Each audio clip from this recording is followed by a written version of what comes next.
Why does Reddit attract so many contrarians? People just like arguing for the sake of argument, especially online. There are no contrarians on Reddit. It WTF you're on about. People who agree vote and move on. People who disagree want to tell you why. It's confirmation bias. You make a statement 99% of people agree with, but they don't respond. They just scroll past. The 1% respond. Flypaper. Because contrarians don't have a lot of friends. So they don't have things to do in the real world, so they spent a disproportionate amount of time on Reddit. Friendly, agreeable people are probably out spending time with people. Online anonymity is a hell of a drug. People like to feel like they have the correct opinion, and it's easier to type a rebuttal out online with access to Google than when you're talking in person. It doesn't. I've seen multiple posts where your assertion is incorrect. Moron. IMO. It all goes back to signaling theory. Before ubiquitous internet access, you could regularly signal how smart you were by knowing facts about the world around you and expressing an opinion about that. Now that we are inundated with facts and opinions, the way to signal how smart you are is to hold a contrary opinion that makes it appear as if you have done a level of study over and above the mainstream consensus.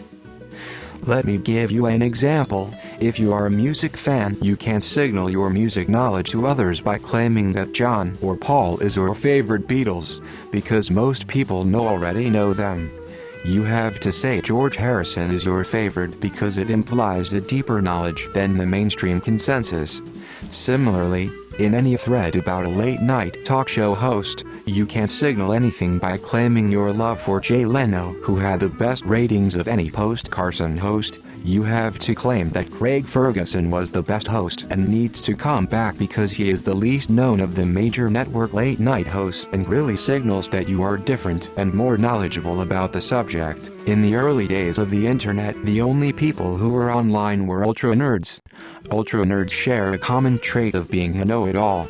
Gradually, over time, this became the de facto culture of the internet. Now that everyone is online all the time, this personality trait has infected all of us and is bleeding over into the real world. Redditors are like the Monty Python argument clinic sketch with frequent side excursions to the abuse clinic. Shut your festering gob, you tit. Your type makes me puke. You asterisk vacuous, toffee-nosed, malodorous pervert. Asterisk. If you want to understand all of something, you have to find and understand its exceptions, too. Those people are often not trying to contradict you. They are trying to broaden the conversation to include the notable exceptions. And there is a huge, gigantic fucking reason for this, which is that nothing is ever clear-cut, nothing is ever black and white. And if you treat the world that way, you're gonna fuck up and ruin everything around you. Gestures around my case in point. Because internet people equals know-it-alls. My theory is that these are the type of people who get little to no real-life engagement from others around them, so Reddit is their unique opportunity to have a conversation. These conversations tend to last longer or attract more attention when there is disagreement or argument involved. The whole reason we're here is to argue with strangers on the internet. Because in real life most people seek to avoid confrontation. It doesn't. Lol, just fucking with you. To paraphrase something I read, the internet isn't just about being right yourself, it's about proving others wrong. But to answer your question, I think it's to assert some sort of superiority.